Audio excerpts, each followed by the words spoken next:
Sobat Cospreneur, kali ini kita akan membahas ada 3 hal penting yang sering dilupakan oleh Sobat Cospreneur ketika bermain di bisnis properti kos. Kenapa ketiga hal ini sangat penting untuk Anda ketahui dan Anda lakukan di bisnis properti kos? Karena jika Anda tidak melakukan ketiga hal ini, tentunya akan membuat bisnis properti kos Anda akhirnya bukan mendapatkan untung malah buntung. Saya pernah menemukan klien yang konsultasi kosannya sepi. Setelah kami selidiki, ternyata permasalahannya sangat sederhana. Ini sering banget saya lihat dan terjadi di beberapa sobat cospreneur di luar sana yang tentunya mungkin bukan member KSI Community.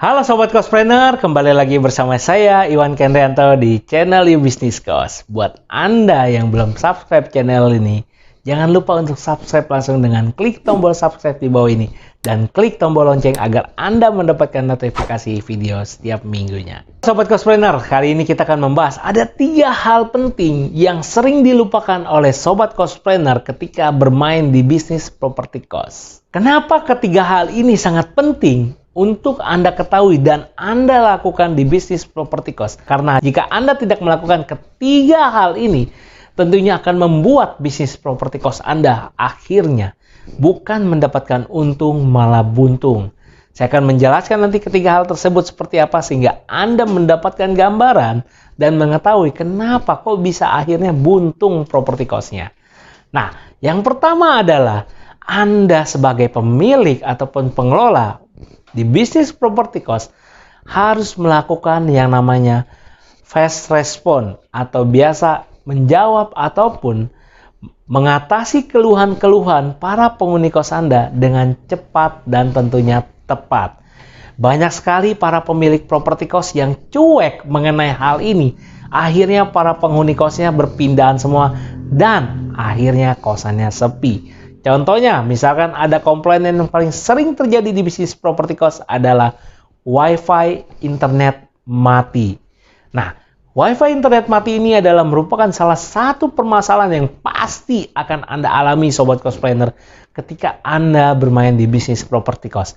Tentunya, tanggapan dan cara penanganan kita terhadap keluhan tersebut akan menjadi sebuah nilai yang sangat berarti bagi para penghuni kos yang berada di tempat kita. Nah, apabila Anda bersifat cuek aja, seperti misalkan saya pernah menemukan klien yang konsultasi kosannya sepi. Setelah kami selidiki, ternyata permasalahannya sangat sederhana, yaitu masalah Wi-Fi saja.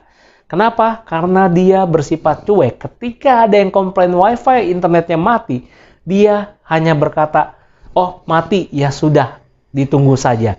Nah, jika Anda menyuruh penghuni kos Anda menunggu 10 menit, 15 menit, 30 menit, atau 1 jam, internetnya down atau mati, itu tidak ada masalah. Tapi jika masalah ini sudah melebihi 1 jam atau bahkan sudah berhari-hari, internetnya mati, dan Anda masih cuek saja, bisa dipastikan penghuni kos Anda pastinya nanti akan keluar dari kos Anda. Kenapa? Karena internet itu sudah menjadi sebuah kebutuhan pokok bagi para penghuni kos.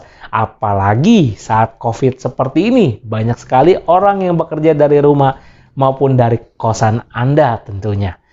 Yang kedua adalah yang sering dilupakan oleh Sobat Cospreneur adalah menyisihkan uang untuk perawatan dan perbaikan gedung. Ini sering banget saya lihat dan terjadi di beberapa sobat cospreneur di luar sana yang tentunya mungkin bukan member KSI Community. Karena mereka berpikir bahwa di bisnis properti kos ketika kita sudah membelinya, kita tidak perlu lagi merawatnya. Cukup kita tarik saja uangnya semaksimal mungkin sehingga kita bisa cepat-cepat balik modal dan akhirnya properti kos tersebut kita jual lagi katanya. Nah, kalau menurut saya ada baiknya Anda justru melakukan hal yang kebalikannya, yaitu Anda membeli sebuah properti kos, Anda merawatnya. Bagaimana properti kos ini bisa menghasilkan uang secara rutin kepada kita dan dia tetap bisa bekerja lebih lama dan tentunya menghasilkan lebih banyak. Nah, itu kalau buat saya dan beberapa member KSI tentunya kita mempunyai prinsip dan cara berpikir yang sangat berbeda. Kenapa saya menyebutkan kita harus menyisihkan uang perbaikan gedung? Karena banyak sekali sobat cospreneur saya lihat dan mereka tidak menyisihkan uang perbaikan gedung, akhirnya gedungnya rusak dan berantakan. Makanya jangan kaget ketika Anda bergabung di KSI Community dan kita melakukan praktek survei beli kos di lapangan langsung. Ini biasanya kita akan melihat beberapa kosan yang kita visit atau kita kunjungi biasanya terlihat seperti tidak terawat. Alasannya sangat sederhana, biasanya adalah nggak ada uangnya katanya. Padahal mereka nggak pernah menyisihkan uang tersebut. Seandainya mereka menyisihkan uang tersebut, tentunya uang perawatan gedung sudah ada. Misalkan yang paling sederhana adalah gedung tidak pernah diperbaiki ketika bocor. Gedung Anda bocor, menetes air di mana-mana, akhirnya plafonnya jatuh dan ambruk. Misalkan lagi yang lainnya adalah kosan Anda tidak pernah dicat kembali, akhirnya kosan Anda terlihat kusam dan sangat angker sekali sehingga tidak menarik para penghuni kos yang akhirnya ingin kos di tempat Anda. Nah, itu sangat sayang sekali padahal kita cukup menyisihkan mungkin 5-10% dari pendapatan income kita untuk cadangan perbaikan gedung tersebut. Nah, yang ketiga adalah hal yang sering dilupakan adalah pelayanan yang sopan dan santun terhadap para penghuni kos. Nah, dalam hal ini tentunya yang saya ingin sampaikan adalah tentunya penghuni kos yang memang bukan tipe penghuni kos rese. Kalau penghuni kos rese tentunya kita lebih baik jangan lama-lama memberikan dia tempat untuk tinggal di tempat kita. Kenapa? Karena nanti penghuni kos rese ini akan akhirnya membuat penghuni kos lain menjadi ikutan rese. Kalau saya pribadi dan beberapa sobat cospreneur memilih untuk tidak melanjutkan sewa ataupun kontrak sewa kepada tipe-tipe penghuni kos rese ini. Nah, jika Anda bingung ingin mencari tahu seperti apa penghuni kos rese dan seperti apa indikator-indikatornya, Anda bisa bergabung di KSI Community dan Anda akan mempelajarinya dan tentunya kita akan belajar bagaimana cara untuk mencegah penghuni kos rese tadi agar tidak merusak ekosistem dan tentunya tidak merusak pada penghuni kos lain agar ikutan menjadi rese di tempat kita. Nah, pelayanan sopan santun yang saya maksudkan di sini adalah tentunya ketika ada tamu yang ingin visit melihat kos survei, tentunya harus dilayani dengan baik.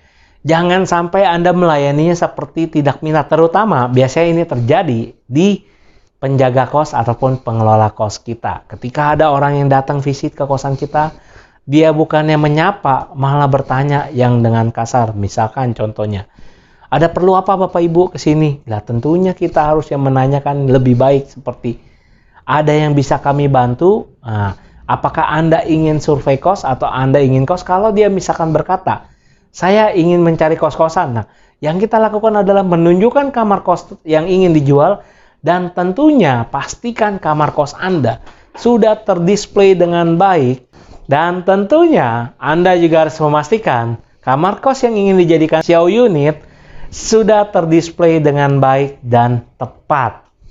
Sehingga ketika Anda mengantarkan calon penghuni kos tersebut bisa closing langsung.